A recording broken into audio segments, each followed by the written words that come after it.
and welcome back to the Guitar Head YouTube channel. As ever, I'm Adam McGuinn. This week we're going to take a look at a solo for one of musical history's great writing partnerships, that is Bon Jovi and Sambora. So as always, we'll break down the solo phrase by phrase and take a look at any cool techniques along the way.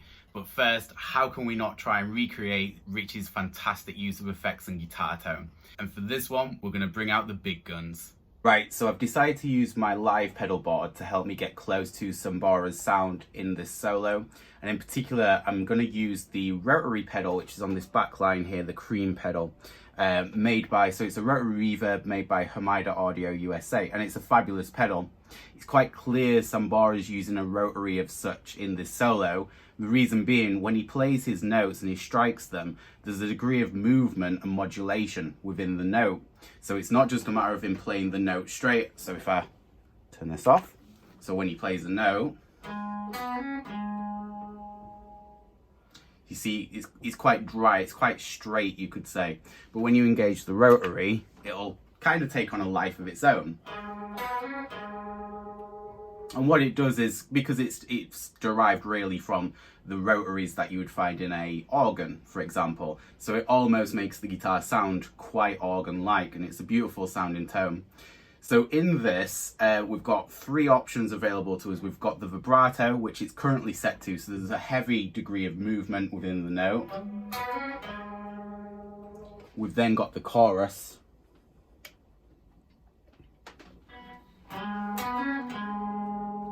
You can tell is a little bit more tame, and then finally we've got the rotary on its own.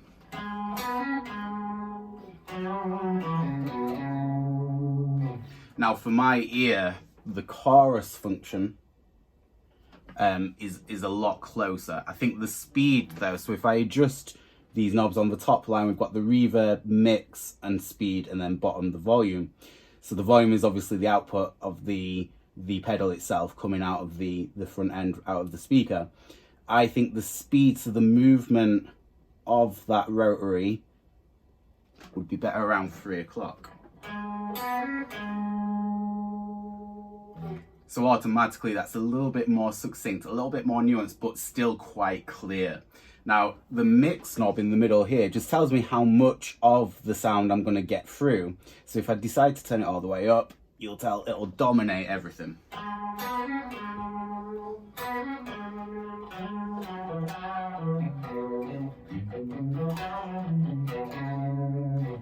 Now we're not a million miles away, but for my ear, the mix knob needs to be closer to about 1 o'clock, just so there's still quite a lot of space in the guitar, so it's not saturated, let's say, with this sound. It's prominent, but it's not saturated in my opinion.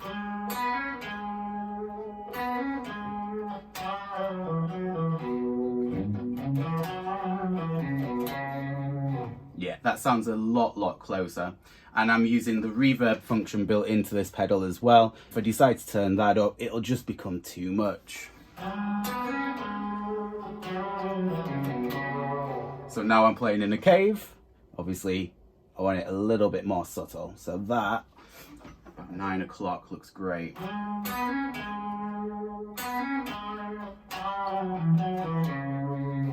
Right, I'm happy with that sound, so let's get stuck into the tutorial.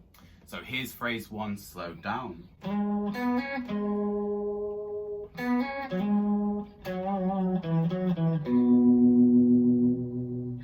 Interestingly, the phrase doesn't start on the downbeat, it starts slightly before, so it's more of a pickup line, meaning it'll lead us into the solo really nicely. Starting on string 4, sliding up to fret 6.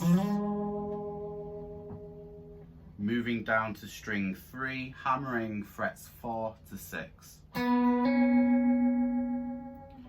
Resolve that part of the phrase back up on the original note of fret 6 on string 4. And then you're going to repeat the motif really again, because you're going to jump down to string 3, hammer frets 4 to 6. Come back up to string 4 and hammer the same 2 notes, so 4 to 6. The thing you've just got to watch out for there is the spacing between the notes, so be aware of what your rhythm is there. Because as you can tell that the hammer-on from frets 4 to 6 of the 4th string are a lot quicker. After you've played that first part of the phrase, we're going to play a bend on fret 4 of string 4. I just noticed that was a 2-step bend, so we're bending it twice. And you get like this growl sound from it, really. Notice how I am pulling the note down, so I am bending down to the floor, and I'm using the 2 fingers behind my leading finger here for extra power and leverage and control. Finishing off the phrase by playing fret 2 of string 4 up to frets 4 and 2 of string 5. And we resolve the phrase on this B note here. Here's phrase 2 slowed down.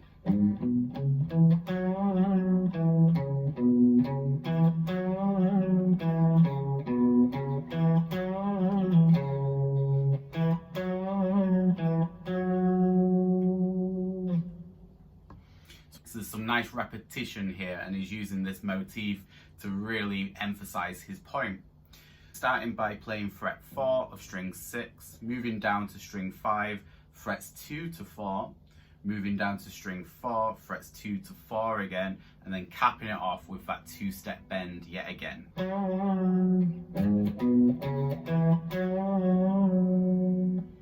Then resolving that part of the phrase by playing frets 2 of string 4, back up to string 5, frets 4 to 2.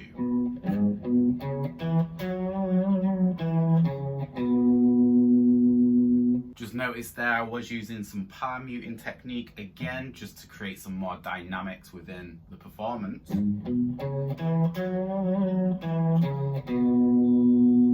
Carrying on through phrase 2, we're going to go back up to where we started there with the bend, so we're going to have frets 4 of string 5, down to string 4, frets 2 to 4 with the 2-step bend again. And then rocking back down, so we're going frets 2, back up to string 5, frets 4 to 2.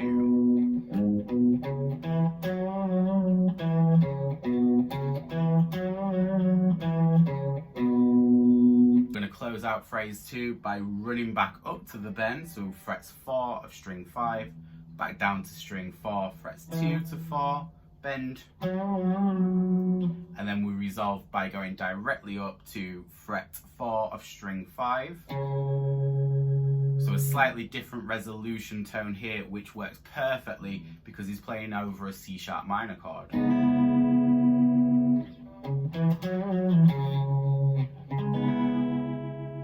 So he's using his solo really well to work alongside the chords that he's playing. And then just to bring phrase 2 home, we start on frets 2 of string 4, back to fret 4 of the same string with the bend motif, pulling off back to fret 2.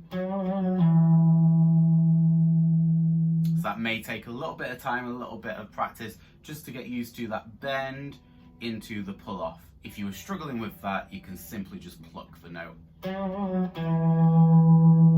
And then resolve phrase 2 by playing fret 4 of string 4. Moving on to phrase 3, here's how it sounds slowed down.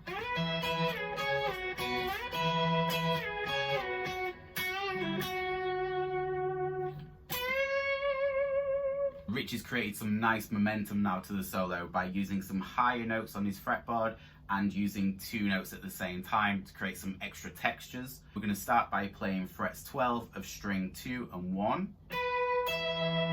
And you're going to pluck both of them notes.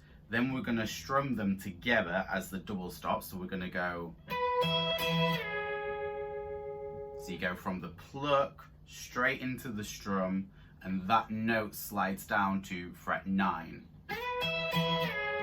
Notice how I'm using my 3rd finger here, just allows me to slide down the fretboard with a little bit more accuracy. You may find that you have a more dominant finger. Go with that finger so you can slide the notes and be more precise as you do it. So notice there it was a little cascading riff because we're going from frets 12 to fret 9 and then to fret 7. So you do the slide, then the strum, slide, then strum. So as always, just be very mindful and very aware of what's going on rhythmically too. Then we go back up to frets 12 and effectively we repeat what we do.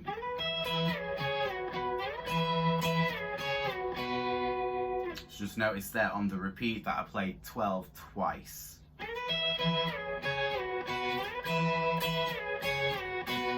And what I like to do there is I want to add a little bit more energy to my picking as well, just to add to the dynamics, just bring the notes out a little bit more, let them bloom. Then we finish that part of the phrase with a bend on the 7th fret of the 2nd string. So I bend, resolve, and then pull off to fret 5. As I said here, when we did a similar thing, which is actually down the octave, so he is repeating the same phrase, just higher on his fretboard. As I said then, if you struggle with the idea of doing the bend into the pull-off, that's absolutely fine. It's quite an advanced technique. So what you could do is you could replace the pull-off actually just by plucking the note. And then resolve that part of the phrase to fret 7 of string 2. And then to finish off phrase 3, we're going to do a whole tone bend on fret 12 of string 2. Just notice there, when we do the bend, I'm adding some vibrato at the top. As we've discussed in previous tutorials, when you're doing the vibrato, try and relax your hand as much as you can. Try not to have your thumb too close to the fretboard, or try and grip too hard to the neck, because that makes it really hard to vibrato with any freedom. To round the solo off, here's phrase 4, slowed down.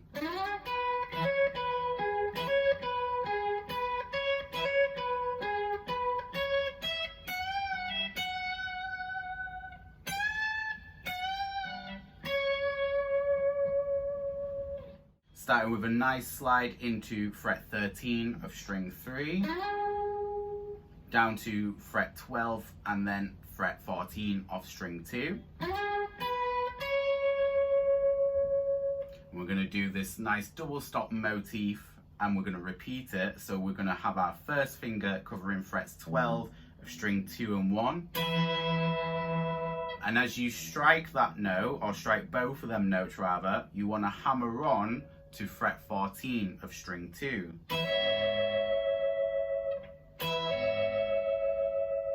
The trick with that type of technique is not to mute any of the strings, particularly the first string. It's very easily done when you're trying to hammer on an extra finger here to actually accidentally clip the string below and then mute the string. So after that hammer on, you're then going to pull off back to 12, resolving up on string 3 of fret 13. He then repeats the same motif. So that's twice. Then he plays frets 12 and 14 of string 2, and then repeats the double stop motif. We're going to close off the solo with this nice climactic run. So we're going to go from frets 12 to 14 on strings 2 and 1. Once you reach 14, we're going to do a whole tone, and then this motif has come up yet again where we bend it, resolve it, and then pull off, but we know we can replace it with a pluck, and then resolve back to the 14, which is the F sharp. So interesting just to know, Richie does that same little motif, that same hook, on 3 separate occasions in the same solo. It happened in phrase 2, phrase 3, and then finally phrase 4. So it's nice how he's created these callbacks, these references to the same motifs and riffs throughout his entire solo to create some connectivity, to glue it all together. The phrase now ends with a whole tone bend on fret 15 of string 1, then another bend on 14 of the same string, to the pull off on 12, and resolve this time on string 2 fret 14. So that part's slowed down.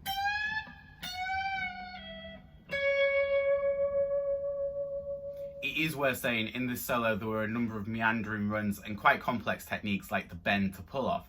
So what I would advise is hitting the pause button, rewinding when necessary, and in fact in the settings icon below you can alter the playback speed so you can slow things down. It is worth knowing there is absolutely no problem in taking your time to learn these techniques. They don't come overnight, as much as we would like them to. And I guess the closing thought for today's solo is actually a really great example of using motifs and themes to knit and glue an entire solo together, particularly that bend from F sharp to pull off to E, back to F sharp, and how he was using that in 3 separate octaves across 3 separate phrases in the same solo. So don't underestimate the importance of creating hooks and riffs within your solos. And even after watching this video you find yourself yearning for yet more guitar head material, please feel free to check out our website and look at books such as Guitar Chords and Scales, where you'll learn to fit scales over the chords to create your solos. As always, link in the description below.